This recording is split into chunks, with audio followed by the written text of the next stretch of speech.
राज ठाकरेंचं संपूर्ण कुटुंब म्हणजे त्यांची मातोश्री देखील या कार्यक्रमाला उपस्थित आहेत, तर तिकडे उद्धव ठाकरेंचं देखील सगळे संपूर्ण कुटुंब आहे।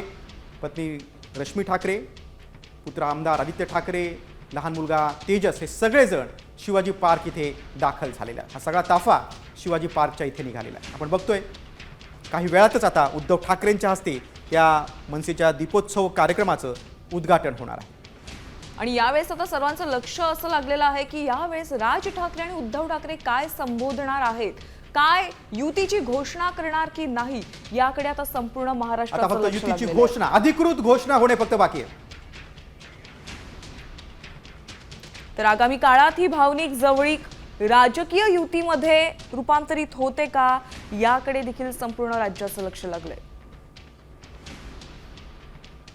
आदित्य ठाकरे, तेजस ठाकरे, रश्मी ठाकरे देखील शिवतीर्थावर दाखल झालेत। आपण दृश्य बघतोय,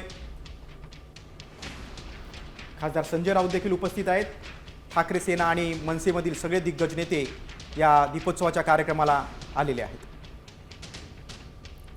तर आजही आपण पाहतोय एकाच गाडीतून दोघे बंधू हे दादरच्या शिवाजी पार्कामध्ये दाखल झालेले आहेत।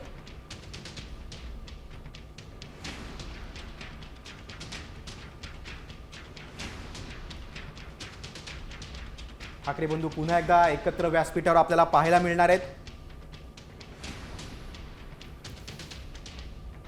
दीपोत्सवानिमित्त ठाकरे कुटुंबीय एकत्र आलेले आहेत। एक भावनिक देखील क्षण आहे, आनंदाचा क्षण आहे। महाराष्ट्राच्या राजकारणातला एक ऐतिहासिक क्षण म्हणावा लागणार आहे।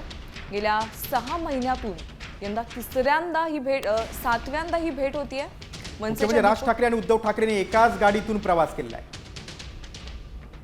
राज ठाकरे आणि आदित्य ठाकरेंनी सारथ्य केलं, त्यांनी गाडी चालवली। तर आपण पाहतोय की गेल्या अनेक वर्षांपासून राजकीय मतभेदांमुळे एकमेकांपासून दूर असलेले हे ठाकरे बंधू, मनसे अध्यक्ष राज ठाकरे आणि उद्धव ठाकरे आज दीपोत्सवाच्या मुहूर्तावर, दिवाळीच्या मुहूर्तावर पुन्हा एकदा एकत्र आले।